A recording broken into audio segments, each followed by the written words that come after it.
ঠাকুরকে শ্রীম অর্থাৎ মাস্টারমশাই জিজ্ঞাসা করছেন, ঠাকুর, ঈশ্বরে কি করে মন হয়?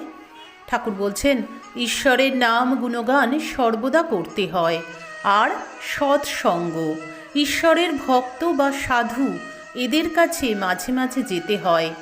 সংসারের ভিতর ও বিষয় কাজের ভিতর রাত দিন থাকলে ঈশ্বরে মন হয় না।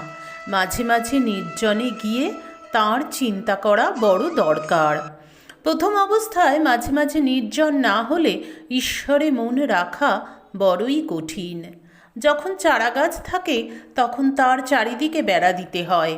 বেড়া না দিলে ছাগল গরুতে খেয়ে ফেলে।